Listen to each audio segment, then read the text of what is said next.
Hello guys, welcome to Pakistani real reaction. तो कैसे हैं आप सब? उम्मीद है आप सब बढ़िया होंगे, मजे में होंगे, खुश होंगे, आबाद होंगे। हमारी दुआ यही है आप हमेशा हंसते रहें, मुस्कुराते रहें, खुद भी खुश रहें, दूसरों को भी खुश रखें। मेरा नाम है मुदस्सिर। मैं हूं मुबश्शिर। सो गाइस, नई सरकार के आते ही भारत के फॉरेक्स रिजर्व ने तोड़े सारे रिकॉर्ड। बिगेस्ट गुड न्यूज आ गई है। पिछले हफ्ते तो लॉस में नहीं चला गया था। लॉ या जाहिर बात है, इलेक्शन हाँ। हो तो थोड़ा पंगा हो जाता है, लेकिन फिर से रिकॉर्ड तोड़ डाले हैं अपने।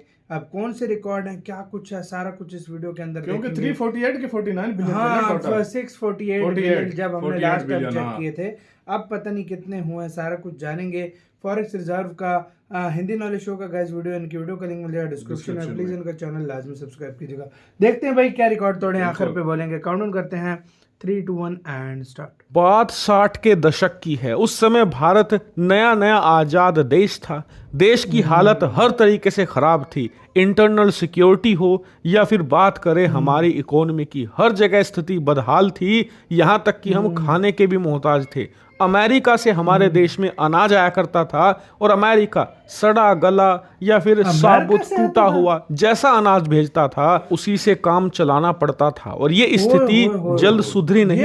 आने वाले 30 सालों में यानी कि 90 के दशक में स्थिति इतनी बदतर हो चली थी कि हमारे पास खजाना ही खत्म हो चुका था।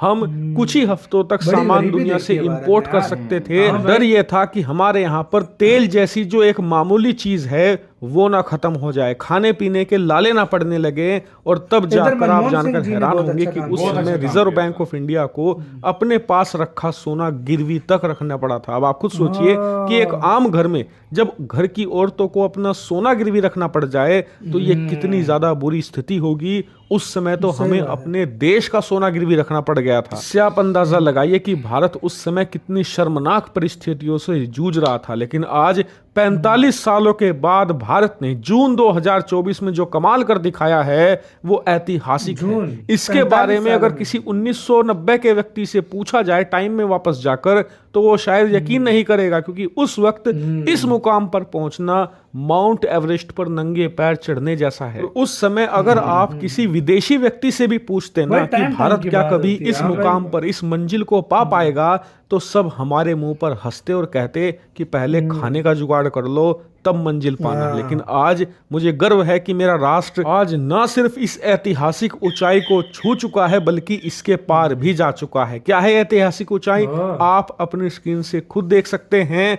आज भारत का खजाना अपने पूरे इतिहास में पहली बार 650 बिलियन डॉलर के पार जा चुका है। एग्जैक्टली बताऊं तो 651 बिलियन डॉलर। जी हां, रिजर्व बैंक ऑफ इंडिया ने कुछ ही घंटों पहले रिपोर्ट जारी करी है जिसमें बताया है कि भारत का खजाना पिछले एक हफ्ते में 4.8 बिलियन डॉलर की जबरदस्त छलांग लगाकर 651 बिलियन डॉलर के पार जा चुका है। और ये कितनी ज्यादा बड़ी रकम है, उदाहरण के लिए इस धरती पर करीबन 180 देश ऐसे हैं जिनकी टोटल अर्थव्यवस्था, टोटल जीडीपी भी इतनी नहीं होगी। यहां तक कि पूरी धरती पर 170 से ज्यादा ऐसे देश हैं जिनकी टोटल अर्थव्यवस्था हमारे खजाने के आधे भी नहीं है। यानी कि भारत चाहे तो इन देशों की अर्थव्यवस्थाओं को कैश में खरीद सकता है, क्योंकि जो हमारा खजाना है ये प्योर कैश में है। इसमें गोल्ड भी है, इसमें अमेरिकी डॉलर भी है, इसमें दुनिया भर की तमाम करेंसियां हैं, चांदी है। इसीलिए ये दुनिया का स्ट्रॉन्गेस्ट खजाना भी है। यहां तक कि कई लोग तो ये भी कह रहे हैं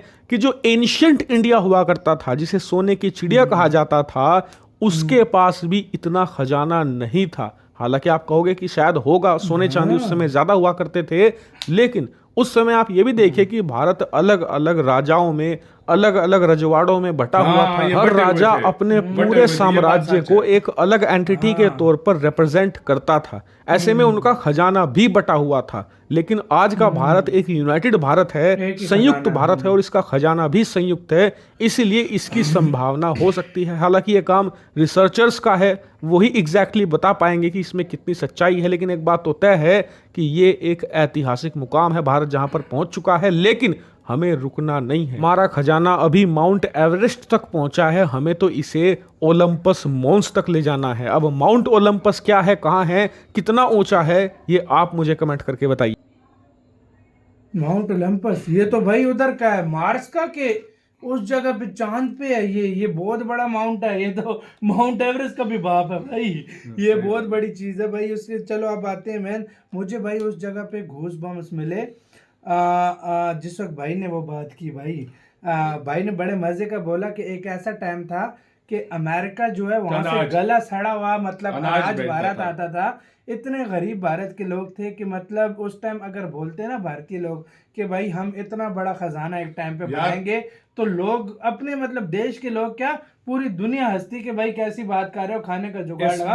मुझे उस जगह पे भाई गूज़बम्प मिले जब एकदम भाई ने बोला कि इतिहास में पहली बार 650 भाई क्रॉस कर गया। और सबसे बड़ी बात यार इसमें नो डाउट यार, मनमोहन सिंह की जितनी तारीफ की जाए ये 91 के मामले में, क्योंकि उन्होंने जिस तरह किया है ना उसके बाद ट्रैक पे आया एक जगह पे 91 में मैं सबसे पहले मनमोहन सिंह जी की तारीफ करूंगा, और 2014 के बाद मोदी जी मैं कहता हूं आपको हीरे के तौर पे ये लीडर मिला है, और ऐसा लीडर मिला है, दुनिया ऐसा लीडर आज मांग रही है जिस तरह देश को वो आगे लेकर के। सही बात ये है भाई ये एक अच्छी नीतियों के बाद यार देखो कोरोना में जब क्या कहते हैं ग्रोथ रेट माइनस में चली जाए आपकी, उसके एक साल के अंदर अंदर फिर आप प्लस पे आ जाओ, और फिर उसके एक साल के अंदर अंदर आप इतनी तरक्की कर लो।